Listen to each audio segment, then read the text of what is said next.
Hello friends, स्वागत करता हूँ फिर से आप सभी का आपके इस चैनल अमित इंग्लिश स्टडी में। स्टूडेंट्स, आज फिर से लाए हैं आप सभी के लिए एक छोटा सा स्टोरी जिनके माध्यम से आपको सही तरीके से किसी भी वर्ड का उच्चारण कैसे करना है वो सीखने को मिलेगा, और साथ ही में हर एक वर्ड का मीनिंग यानी कि उसका अर्थ भी बता देंगे, ताकि आप अच्छे तरीके से जब भी आप कोई स्टोरी भी पढ़ते हैं तो अगर आपको वर्ड मीनिंग याद रहेगा तो आप आसानी तरीके से इंग्लिश से हिंदी करके समझ पाएंगे। क्योंकि जब तक आपको किसी भी वर्ड का उच्चारण पता ना होगा और जब तक उसका मतलब पता नहीं होगा तब तक आप नहीं सही तरीके से पढ़ पाएंगे और नहीं उच्चारण कर पाएंगे। तो चलिए बताते हैं आपको कि किस तरीके से उच्चारण करना है, कैसे पढ़ना है। बस आप लोग को शुरू से लास्ट तक देखना है और एक भी सेंटेंस को मिस नहीं करना है, ठीक है। तो वीडियो अगर अच्छा लगेगा वीडियो को लाइक जरूर कर दीजिएगा, और रोज रोज शाम 7 बजे इंग्लिश पढ़ने लिखने सीखना है तो चैनल को सब्सक्राइब भी कर सकते हैं आप। तो चलिए अब बढ़ते हैं अपने टॉपिक की तरफ। देखिए क्या लिखा है यहाँ पर, MY, तो इसे हम लोग पढ़ते हैं माई, ठीक है। अब VILLAGE है, तो V से तो वह होता है, I का हर्षी लगा देंगे, LL का यहाँ पर लॉ ही लिखना है, A का आकार एकले कर देना है, और G का GE जब भी रहता है उसके साथ ज होता है, इसलिए क्या पढ़ेंगे विलेज। क्या पढ़ती है इसे हम विलेज, यानी कि माई विलेज। इसका मतलब क्या होता है जी, तो इसका मतलब होता है मेरा गाँव। माई विलेज मतलब मेरा गांव। तो यही हमारा टॉपिक है। चलिए अब टॉपिक में बढ़ते हैं और नए नए वर्ड्स सीखते हैं, और साथ ही में इंग्लिश टू हिंदी ट्रांसलेशन यानी कि इंग्लिश से हिंदी कैसे किया जाता है वो भी सीखते हैं, ठीक है। तो चलिए शुरू करते हैं। बस आप लोग जो है वीडियो को जल्दी से जल्दी लाइक कर दीजिए और स्टार्ट करते हैं हम, ठीक है। तो सबसे पहले नंबर सेंटेंस से स्टार्ट करते हैं। MY लिखा हुआ है तो इसे हम लोग पढ़ते हैं माई, ठीक है। माई नहीं पढ़ना है, ओके। अब वी है तो वी से तो वह होता है, का हर से लगाते हैं, LL का यहाँ पर लॉ लिखते हैं, ए का यहाँ पर उच्चारण एकले होता है, जी जब भी रहता है उसका उच्चारण ज होता है, तो हो गया विलेज। इसे हम क्या पढ़ती है विलेज। IS है तो आई का उच्चारण हर्षी, एस का उच्चारण ज होता है तो हो गया इज, और सी का उच्चारण यहाँ पर क होता है, ए का उच्चारण अ होता है, LL है इसलिए, और एल से ल, डी से र तो हो गया कॉल्ड, ठीक है। और RA से हो जाएगा रा, और M से म तो हो गया राम, P से प हो जाएगा, U है तो हर्षु लगा देंगे, R से हो गया रामपुर। यानी कि ये my village is called Rampur. अब इसका मतलब क्या होगा समझिए, देखिए M से माई मतलब क्या होता है, मेरा होता है, ठीक है। विलेज मतलब क्या होता है, गांव होता है, ठीक है। और इज का मतलब है, और कॉल्ड मतलब होता है कहते हैं या कहा जाता है, ऐसा ही बोल सकते हैं, ठीक है, ओके। और रामपुर नाम है तो रामपुर ही होगा, ओके। तो इसका मतलब क्या होगा, इंग्लिश टू हिंदी ट्रांसलेशन वो भी समझिए। तो माई विलेज यानी कि मेरे गांव, ठीक है, या मेरा गांव इज कॉल्ड यानी कि मेरा गांव कहा जाता है रामपुर, ठीक है। यानी कि रामपुर के नाम से कहा जाता है या जाना जाता है, ऐसा ही बोल सकते हैं। यानी कि मेरा गांव रामपुर, मेरे गांव को रामपुर कहा जाता है, ऐसा ही बोल सकते हैं, ओके। अब आगे नेक्स्ट जो हमारा पैराग्राफ है, देखिए क्या लिखा हुआ IT, तो इसे हम लोग क्या पढ़ेंगे इट, और IS है तो यहाँ पर भी इज पढ़ेंगे, IN है तो इसे पढ़ेंगे इन। नालंदा, देखिए क्या हो जाएगा, NA से क्या हो जाएगा ना, और LA से हो जाएगा ला, और N है तो अनुस्वार लगा देंगे, D से द हो जाएगा, ए का अर्थ हो गया नालंदा, ठीक है। और D से क्या होता है ड, आई का हर्षी, एस से आधा स, टी है तो ट डिस्ट, और RI है ना तो क्या करेंगे आधा र लिख देंगे तो होगा डिस्ट्रिक्ट। आई है तो हर्षी या डिस्ट्रिक्ट लगा सकते हैं डिस्ट्रिक्ट, और केस्ट सिटी है तो उसको क पढ़ते हैं, ठीक है, टी का उच्चारण नहीं होता है तो हो गया डिस्ट्रिक्ट। इसमें क्या होता है डिस्ट्रिक्ट, और डिस्ट्रिक्ट। अब इसका मतलब क्या हो जाएगा वो भी ध्यान से समझिए। तो इट मतलब हो जाएगा यह, इज मतलब है, या इन मतलब में होता है, ध्यान रखिएगा, ठीक है। और नालंदा क्या होता है, नालंदा नाम है तो क्या हो जाएगा नालंदा ही होगा, सेम होगा नाम है तो। डिस्ट्रिक्ट मतलब क्या होता है जिला होता है, डिस्ट्रिक्ट मतलब जिला, ठीक है। तो अब इन सभी का मतलब क्या होगा वो भी ध्यान से समझिए, English to Hindi translation. It is in Nalanda district, यानी कि यह नालंदा जिला में है, ठीक है। मेरा गांव जो है रामपुर नालंदा जिला में, ऐसा एक आदमी जो है बोल रहा है, ठीक है। अब बढ़ते हैं नेक्स्ट पैराग्राफ की तरफ। तो क्या लिखा है यहाँ पर, ध्यान से समझिएगा अच्छे तरीके से। It is a big village, ठीक है, it is a big village. अब इसका मतलब क्या होगा वो भी समझिए ध्यान से। तो इट का मतलब हो जाएगा यह, और इसका मतलब है, ए मतलब एक, बिग मतलब होता है बड़ा, ठीक है, विलेज मतलब गांव, ओके। तो इसका इंग्लिश टू हिंदी ट्रांसलेशन क्या समझिए, it is a big village, यानी कि यह बड़ा गांव है, ठीक है, यह जो है बड़ा सा गांव है बोल रहा है वो लड़का। अब बढ़ते हैं नेक्स्ट जो हमारा पैराग्राफ है उसकी तरफ। क्या लिखा हुआ है ध्यान से समझिएगा अच्छे तरीके से, है ना, ताकि आपको बाद में कोई दिक्कत ना हो। तो लिखा हुआ है THERE, तो हम लोग पढ़ते हैं देयर, ठीक है। लिव, LIVE है, तो इसे हम लोग पढ़ते हैं लिव, ठीक है। पीपल, इसे हम क्या पढ़ते हैं पीपल पढ़ते हैं, ठीक है। Of, people of different, DI से जगह D और DFF है तो फ और ERENT है तो रेंट हो गया डिफरेंट, इसे हम क्या पढ़ते हैं डिफरेंट। कास्ट, इसे हम क्या पढ़ेंगे कास्ट, कास्ट, ठीक है। और इसे पढ़ते हैं हेयर, ओके। अब इन सभी का मतलब क्या होगा वो भी समझिए। तो देयर का मतलब क्या होता है जी, वहाँ होता है, लेकिन इसका मतलब अभी नहीं निकलेगा, ठीक है। लिव मतलब क्या होता है रहना होता है, ठीक है। पीपल मतलब लोग होता है, ज़्यादा लोग।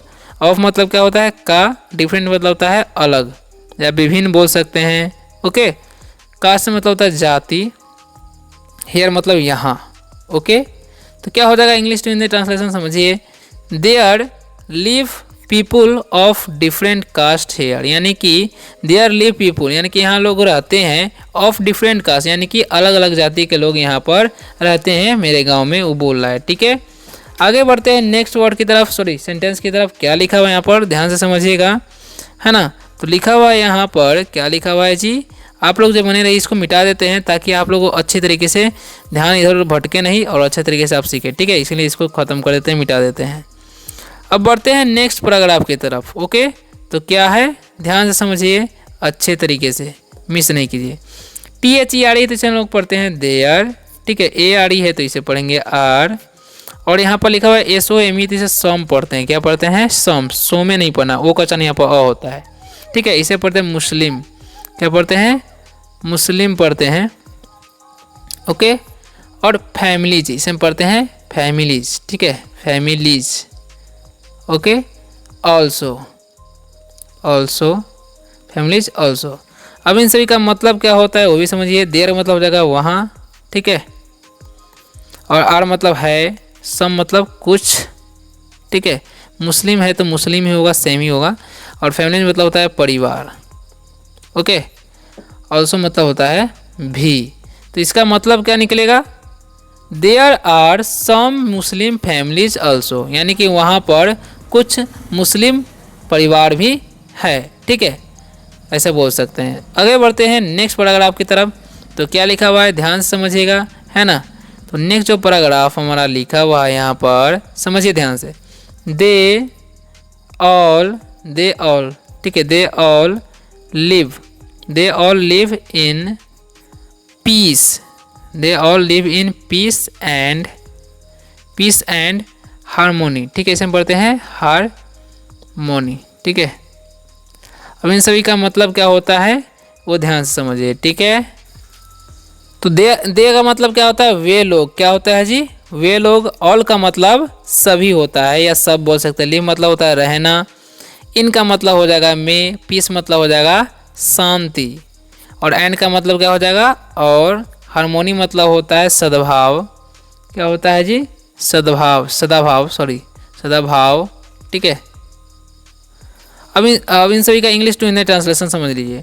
They all live in peace, यानी कि वे सभी शांति से रहते हैं, ठीक है। एंड हारमोनी, यानी कि वे लोग शांति में और सद्भाव में रहते हैं, ऐसा भी बोल सकते हैं। शांति और सद्भाव में रहते हैं, ठीक है।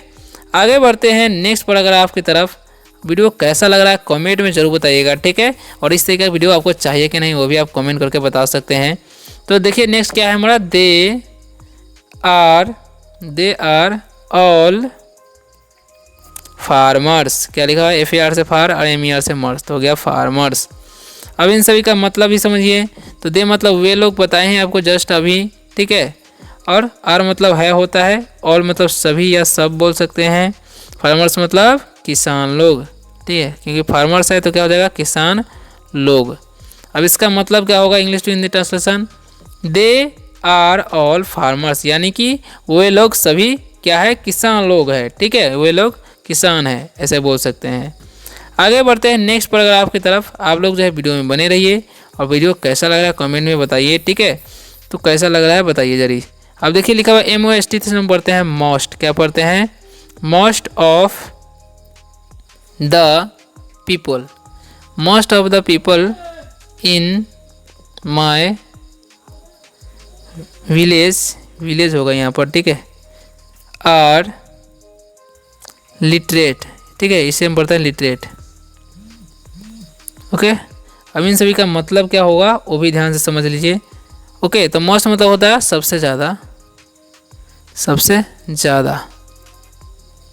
ऑफ मतलब होता है का, द का मीनिंग होता है पीपल मतलब लोग, और इनका मतलब होता है मैं, माई का मतलब मेरे, ठीक है, विलेज मतलब गांव, आर मतलब है, लिटरेट मतलब शिक्षित, ठीक है, शिक्षित। अब इन सभी का मतलब क्या हो जाएगा वो भी ध्यान से समझिए। तो मोस्ट ऑफ द पीपल यानी कि सबसे ज़्यादा लोग, इन माई विलेज यानी कि मेरे गांव के सबसे ज़्यादा लोग, आर लिटरेट यानी कि शिक्षित है, मेरे गांव के सबसे ज़्यादा लोग क्या है, शिक्षित है, ठीक है, ये भी ध्यान से आपको रखना है, याद रखना है। आगे बढ़ते हैं, आगे क्या लिखा हुआ है ध्यान से समझिएगा, है ना। तो नेक्स्ट जो पैराग्राफ है, अरे ये भाई साहब ऊपर रह जाए, अरे ऊपर जाने का ये नाम नहीं ले रहा, ठीक है, तो इसको हम जो है मिटा देते हैं, यहाँ से ख़त्म कर देते हैं सबको। चलो भरजे मिर्ज़ा, उसके बाद मेरे स्टूडेंट्स को पढ़ाने भी है, ठीक है। तो क्या लिखा हुआ है यहाँ पर ध्यान से समझिएगा। नेक्स्ट जो हमारा पैराग्राफ है, ठीक है, तो लिखा हुआ है देयर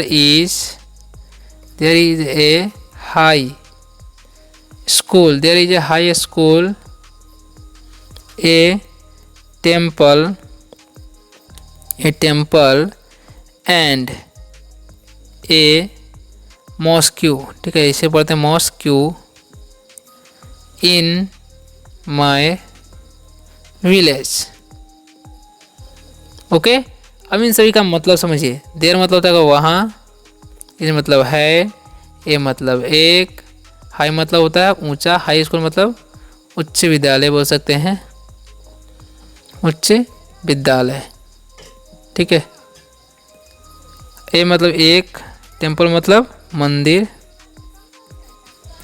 एन मतलब और, ए मतलब एक, मॉस्क्यू मतलब होता है मॉस्क्यू, मस्जिद बोलते हैं, मस्जिद, इन मतलब होता है मैं, और माई मतलब मेरे, ठीक है, विलेज मतलब गांव। अब इस समय का इंग्लिश टू हिंदी ट्रांसलेशन क्या होता है वो भी ध्यान से समझिए। There is a high school यानी कि एक उच्च विद्यालय है, ए टेम्पल एक मंदिर है, एंड और ए मॉस्क्यू एक मस्जिद है, इन माई विलेज यानी कि मेरे गांव में एक मस्जिद, एक विद्यालय और एक मंदिर है, ऐसे बोल सकते हैं, ठीक है। आगे बढ़ते हैं, लास्ट पैराग्राफ क्या है ध्यान से देखिएगा, लिखा हुआ आई, ठीक है, I like my village very much. Okay, अब इसका मतलब क्या होगा वो भी समझिए। आई मतलब होता है मैं, लाइक मतलब होता है पसंद करना, माई मतलब मेरे, विलेज मतलब गांव को, वेरी मतलब होता है बहुत, और मच मतलब भी बहुत ही होता है, ठीक है। यानी कि I like my village very much, मैंने यानी कि मैं अपने गांव को बहुत बहुत पसंद करता हूं। तो आशा करता हूं कि आज के शानदार से वीडियो से आप सभी को बहुत ही ज़्यादा हेल्प मिला होगा। अगर वीडियो अच्छा लगा है तो वीडियो को लाइक जरूर कीजिएगा और चैनल को सब्सक्राइब करके बेल आइकन दबाइएगा। अगर आपको रोज़ रोज़ इंग्लिश पढ़ने लिखना वाला इस चैनल के माध्यम से सीखने मिलते हैं नेक्स्ट वीडियो में शानदार से टॉपिक के साथ, तब तक के लिए बाय, टेक केयर।